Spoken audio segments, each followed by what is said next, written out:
Cathy Rothman, bonjour, Boker Tov. Boker Tov, bonjour à tous. Merci d'être avec nous ce matin. Je rappelle que vous êtes, on peut dire, la porte-parole francophone du parti Bleu-Blanc, et c'est véritablement à ce titre que nous vous avons sollicité ce matin pour essayer de faire le clair un peu sur ce qui se passe, en particulier à la direction de votre parti, après ce fameux poste de Yair Lapid qui a suscité de très vives réactions avec des accusations de relents d'antisémitisme dans ce poste contre la population orthodoxe. Et puis on a vu les dirigeants de Bleu-Blanc, en particulier Benny Gantz, Moshe Yaalon, se démarquer de Yair Lapid. On voit ce matin des informations dans la presse israélienne sur le fait que Moshe Yaalon envisagerait un plan B, ce que l'on pourrait appeler un plan B au lendemain des élections, c'est-à-dire une scission, un départ du bloc bleu-blanc avec son parti Telem qui est, on va dire, accusé par certains responsables n'a pas avoir fourni suffisamment d'électorat lors des dernières élections. Beaucoup d'ébullition à la direction du parti. Alors la question que je vous pose est très claire. Est-ce que Bleu-Blanc, c'est jusqu'aux élections et après cela va éclater, ou alors c'est véritablement une formation qui a un avenir dans l'échiquier politique israélien ? C'est véritablement une équipe et un parti qui veut un avenir et qui veut se construire, qui prend son temps, qui veut remporter ses élections parce qu'on pense qu'il est temps vraiment de remettre Israël sur d'autres rails.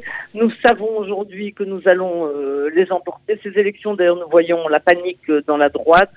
Et dans la droite, je parlais de l'extrême droite et Netanyahou qui fait signer tous ces pauvres petits membres de son gouvernement des documents complètement absurdes de fidélité.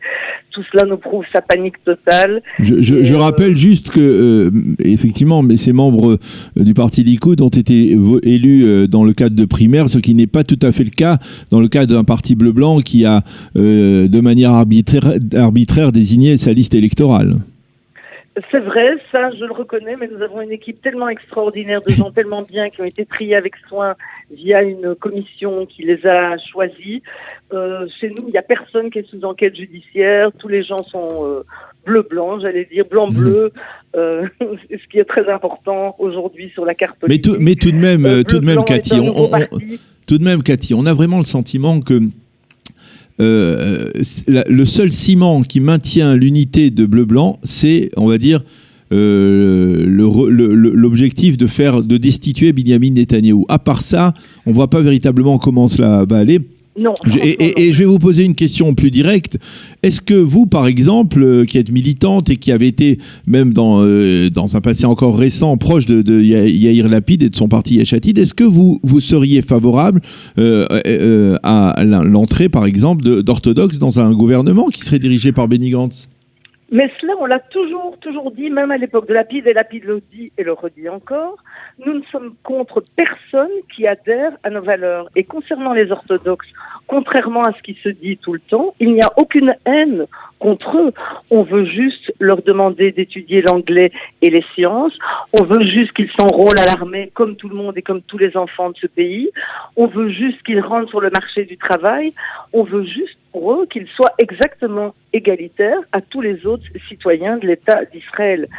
S'ils adhèrent à cela, ils sont bienvenus dans le parti Yesh Atid, dans le parti bleu-blanc, bien entendu. On le dit, on le redit. Et aujourd'hui, les grands... Mais vous comprenez qu'on a du mal à imaginer une coalition avec à la fois Yesh Atid de Lapid et les orthodoxes. Et c'est la raison pour laquelle on parle aujourd'hui de scission au lendemain des élections de la part de Benny Gantz pour justement faire rentrer les orthodoxes à la place peut-être de Yair Lapid même. Mais ça là, je pense qu'il y a des graves erreurs. Je ne sais pas d'où viennent ces rumeurs ni ces informations. Le parti bleu-blanc a un programme qui est d'ailleurs écrit, contrairement au Likoud où rien n'est écrit. Et le Likoud, d'ailleurs, on parle maintenant de ce que Lapid a dit sur les orthodoxes d'un niveau plaisant, enfin sur un petit WhatsApp qu'il diffuse régulièrement et qui est avec une pointe d'humour et qui était d'ailleurs plus destiné à Netanyahou que aux orthodoxes. on redit sans arrêt, sur un ton différent. Gantz parle de façon très différente de Yair Lapid, mais le message est le même. Nous suivrons notre programme. Notre programme est un engagement citoyen, est un document de travail dans lequel on doit s'y tenir. C'est un document et on devra suivre nos instructions. Et nos instructions, elles sont claires. Enfin, nos directives sont claires. Tout le monde est égal dans ce pays. Il n'y a pas de gens moins égaux. On doit venir se présenter au Lishkat Gius, au bureau d'enrôlement. Tous, tout le monde. Et sans hurler nazi à un policier qui vient prendre un orthodoxe quand il ne veut pas s'enrôler, quand il ne veut même pas se présenter pour obtenir maintenant une dérogation. Parce que maintenant on a hurlé, on traite d'antisémite Lapid, on l'a traité d'ailleurs de Amalek, de nazi, de tous les noms, mais personne ne critique tous les orthodoxes. En fait, ce qui se passe aujourd'hui, je crois que les orthodoxes sont devenus intouchables, on ne peut pas les critiquer. Mais on les critique parce qu'ils ne veulent pas l'égalité, parce que eux nous traitent de nazis, d'antisémites, ils démolissent toutes nos valeurs, ils traitent tous les juifs conservatifs, des milliers dans le monde d'antisémites. Ils traitent les gens de salle d'antisémites. Ce n'est pas possible. Donc Lapid est peut-être le seul qui ose prendre une position et dire ouvertement ce que beaucoup de gens pensent. Alors, juste, je vous ferai une remarque, c'est qu'il n'est apparemment plus le seul, et c'est peut-être aussi l'un des problèmes de Yair Lapid aujourd'hui, c'est qu'il y a un homme qui s'appelle Avigdor Lieberman qui brandit très haut et très clairement l'étendard de l'ultra-laïcité et qui, on va dire, se renforce dans les sondages, donc probablement prend des voix à Yair Lapid, prend des voix également à Bleu-Blanc, qui descend dans les sondages. Donc Lapid peut-être... Oh, descend dans les sondages, ça je ne l'ai pas vu. Un petit peu, bon. C'est pas grave. Alors, en tout cas, mais c'est vrai qu'aujourd'hui, il y a un deuxième, on va dire, il y a un Yair Lapid bis aujourd'hui dans l'échiquier politique israélien avec Avigdor Lieberman qui s'est totalement démarqué de toutes ces alliances passées avec les orthodoxes et qui aujourd'hui se prétend être le chevalier de l'ultra-laïcité. Ça embarrasse d'une certaine manière aussi Yair Lapid. Non, personne n'est embarrassé. Il sera sûrement bienvenu dans une coalition à nouveau s'il adhère à nos valeurs. Et je pense qu'il est relativement proche, en tout cas dans certains domaines, il est clairement très proche de nos valeurs. Alors, une question, la main sur le cœur, Cathy, est-ce que, après ce que l'on a vu ces derniers jours, et même ces dernières semaines, le comportement de Benny Gantz, Benny Gantz que l'on ne voit pas tellement souvent s'exprimer dans les médias, mais qui, lorsqu'il s'exprime, laisse toujours un petit nuage, on va dire, de sourire, ou avec, vous savez, ces petites déclarations très difficilement compréhensibles, sur lesquelles, par exemple, il a l'ouïe difficile après avoir passé sa carrière militaire et avoir tiré de nombreuses cartouches de M16. Toutes ces déclarations, est-ce que, la main sur le cœur, vous avez le sentiment que Benny Gantz est prêt pour être le prochain Premier ministre de l'État d'Israël si Binyamin Netanyahou ne devait pas former la prochaine coalition ? Tout à fait. Et je vais vous dire... Qu'est-ce qui vous fait dire cela ? D'abord, je vois comment il évolue. Parce que d'abord, ses valeurs, elles sont les mêmes. Elles n'ont pas changé. Ce qui a changé maintenant et ce qui évolue, c'est sa façon d'arriver à s'exprimer et faire passer les messages.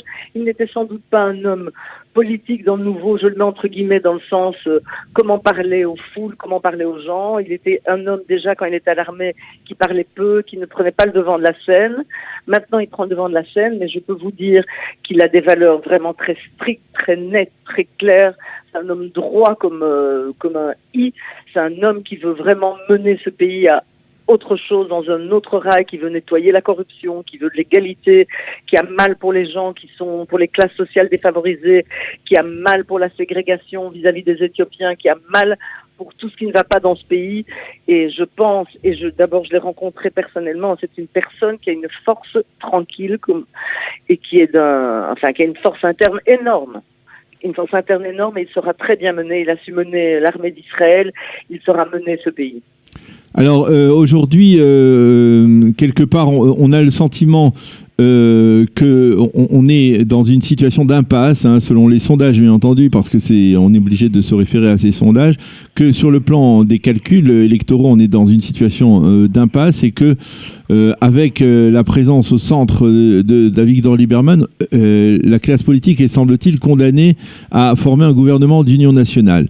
Dans un tel contexte, et justement peut-être parce que Benny Gantz n'a pas d'expérience politique, est-ce que vous seriez prêt à envisager un cas de figure où Binyamin Netanyahou, avant d'être officiellement inculpé, s'il devait être inculpé dans le cadre des affaires judiciaires le concernant, puisse être le président, le Premier ministre d'un gouvernement d'union nationale, et peut-être après, ensuite, on verra.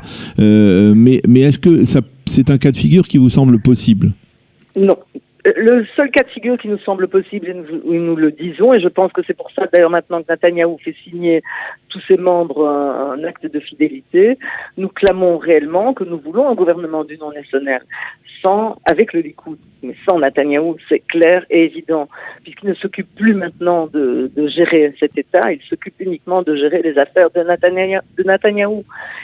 Est-ce que vous avez eu vent, vous, à Bleu-Blanc, de contacts entre certains responsables de Bleu-Blanc et des responsables du Likoud qui, très discrètement, essayent d'envisager un après-Netanyahou ?